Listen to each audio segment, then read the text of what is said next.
തമിഴന്മാർ, Telugu, Kannada, Hindi, even മറ്റേ Pakistani actors വരെ സംസാരിക്കുന്നു മലയാള സിനിമയെ വെച്ച്. കുറേ കാലം വരെ നമ്മുടെ സിനിമ ഒരു 3 പോയിന്റിൽ ഇങ്ങനെ കിടന്ന് കറങ്ങുമായിരുന്നു. ഒരു നായകൻ, ഒരു നായിക, ഒരു വില്ലൻ എന്ന് പറഞ്ഞിട്ട്. അതിൽ നിന്നൊക്കെ മാറി മാറി മാറി മാറി ഇപ്പോൾ ഒരു കഥ, അതിലെ കഥാപാത്രങ്ങൾ, അങ്ങനെയായി സിനിമ. അതിൽ ഭയങ്കര നല്ല ചേഞ്ചാണ്.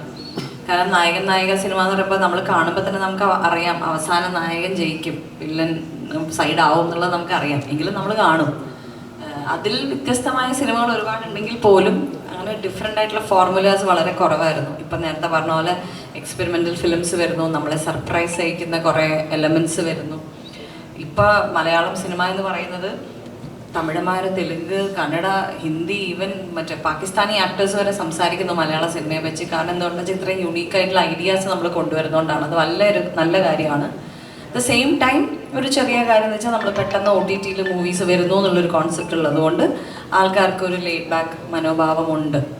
OTT വരുമ്പോൾ കാണാം. അത് ഒരു പ്രൊഡ്യൂസർ എന്നുള്ള രീതിയിൽ പലർക്കും, അല്ലെങ്കിൽ ഡിസ്ട്രിബ്യൂട്ടേഴ്സിന്, തിയേറ്റർ ഓണേഴ്സിന് കിട്ടുന്ന ഒരു ചെറിയൊരു അടിയാണ്. അപ്പോൾ അത് ഒരു ചെറിയൊരു മൈനസും ബാക്കി ഒരു വലിയ കുറേ പോസിറ്റീവ്സും ഉണ്ട്. പക്ഷേ എനിക്ക് തോന്നുന്നു അപ്പോഴും ഈ നല്ല മൗത്ത് പബ്ലിസിറ്റി, കാരണം നമ്മുടെ പടത്തിൽ അങ്ങനെ പറയാൻ സൂപ്പർ സ്റ്റാർസ് ഒന്നുമില്ല. നേരത്തെ പറഞ്ഞ പോലെ നമ്മുടെ പടത്തിൽ നമ്മളെല്ലാവരും ക്യാരക്ടേഴ്സായിട്ട് അഭിനയിക്കുന്നു. അപ്പോൾ അങ്ങനെ ഒരു ഇതില്ലാത്തതുകൊണ്ട് അവർ സിനിമയായിട്ട് കാണാൻ വരിക. ഇതൊരു നല്ല സിനിമയാണ്. ഇത് ഭാവനയുടെ സിനിമയോ റഹ്മാൻ്റെ സിനിമയോ അങ്ങനെയൊന്നുമല്ല. ഇതൊരു നല്ല സിനിമ. ഒരു പുതിയ ഡയറക്ടറാണ്, അദ്ദേഹം ആദ്യമായി ഡയറക്റ്റ് ചെയ്യുന്ന ഒരു സിനിമയാണ്. അതിൽ ആകെ കൂടെ നമ്മൾ കേട്ട ഒരു കാര്യം ഫസ്റ്റ് ഹാഫിൽ ചെറിയ ലാഗ് ഉണ്ട് എന്നാണ്.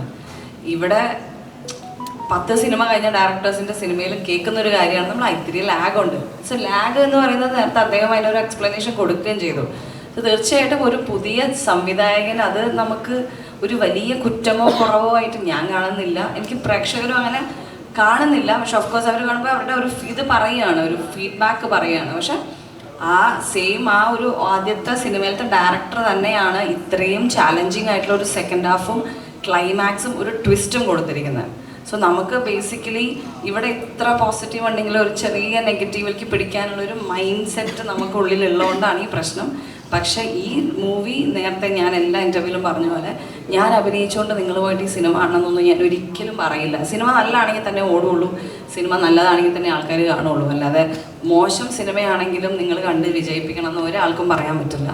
അതുകൊണ്ട് വരുന്ന റിവ്യൂസാണ് ഞങ്ങളുടെ കോൺഫിഡൻസ്. ഞങ്ങൾ ആരെയും കൊണ്ടും പറയിപ്പിക്കുന്നതല്ല. അവർ തരുന്ന നമ്മൾ വിചാരിച്ച സാധനങ്ങൾ വർക്കാവുന്നുണ്ട് കേട്ടോ എന്ന് പറയുന്ന ഒരു കോൺഫിഡൻസ്, അത് ആൾക്കാർക്ക് വർക്കാവുന്നത് കൊണ്ട് ഇത് നമ്മൾ സ്പ്രെഡ് ആക്കുക, അല്ലെങ്കിൽ ഇത് വിസിബിലിറ്റി കൂടുതൽ ഉണ്ടാക്കുക, ഇങ്ങനെ ഒരു മൂവിയിൽ ഇങ്ങനെ സംഭവങ്ങളുണ്ട് എന്നുള്ളത് പുറത്ത് വരിക്കുക എന്നുള്ളതാണ് ഇനി ഞങ്ങൾക്ക് ചെയ്യാൻ പറ്റുന്നൊരു കാര്യം.